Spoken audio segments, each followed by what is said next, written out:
This week in Jamaica Now, renewed concern over the safety of Jamaica's children. A 6-year-old is abducted and a 5-year-old goes missing. The youth minister says Jamaicans must stand up and speak out about child abuse. Brother and sister charged in relation to the Clarendon quadruple killings. How a police constable shot his colleague and then killed himself in St. Anne, and Jamaica misses primary surplus target under IMF agreement. The details of these and other stories coming up after the break.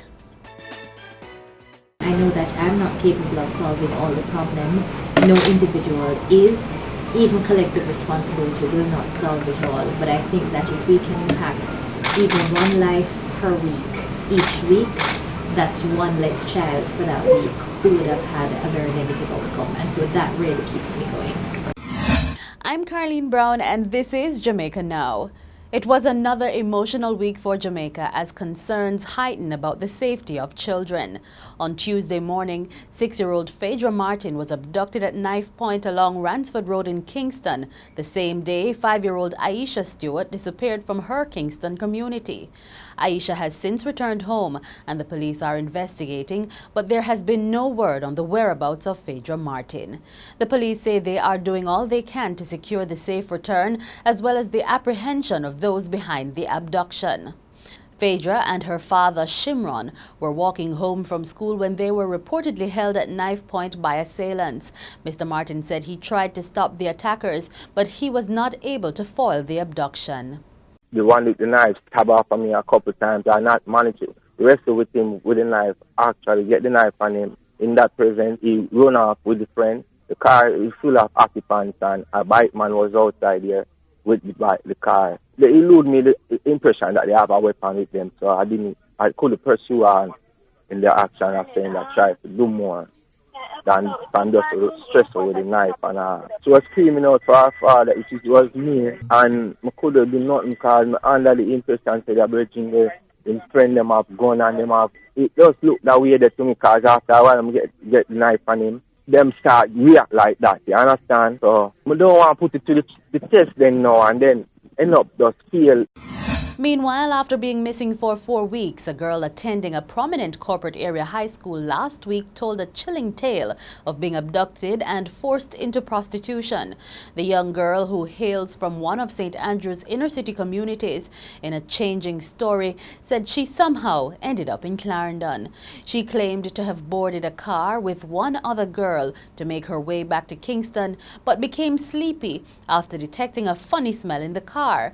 She said she was taken to a building where there were several other girls, and there they were forced to have sex with multiple men at a nightclub.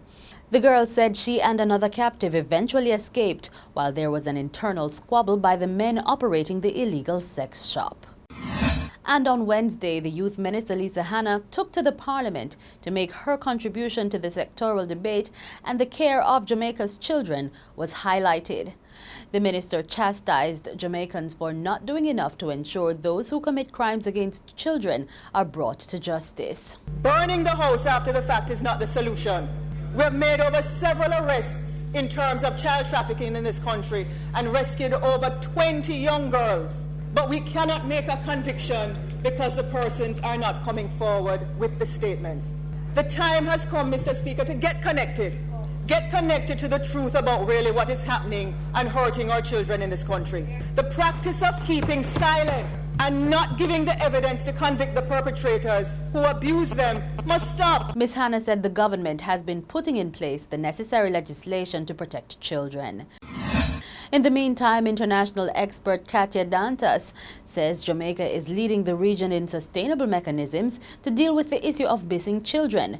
But she says there are several barriers that the country needs to tackle. My knowledge is that there are some gaps that exist still in the country that need to be addressed. And the fact that there is, and I was just talking to Betty about the fact that there is 20% of children who are unaccounted for, and there is a very large number. Countries like in the US, for instance, 98% of the cases are solved, which makes it for a very high level of solved cases. So the fact that there is 20% of children still missing leads to me making a very broad assessment. There is a lot of room for improvement. A high-level probe is underway into a suspected case of murder-suicide involving two policemen. 30-year-old Constable Andy Smith is reported to have accidentally shot his friend 20-year-old Constable Kimo Walsh during a party in White River near Ocheria, St. Anne. A patron at the bar said Smith and Walsh were playing with the weapon when it went off. While the injured cop was being taken to hospital, Constable Smith, who was traveling in the same pickup truck, reportedly shot himself. Meanwhile, Nathaniel Smith, the father of Constable Smith, said it's a rough time for the family as his wife is now battling lupus, and just 12 years ago, they lost another son tragically. He's also demanding a full investigation into the matter. If it is my son, they go and go out, shoot somebody. As another police is supposed to go and find out, and then you would tell me the next year explosion. To me, I'm here wrong, but I need a wider investigation.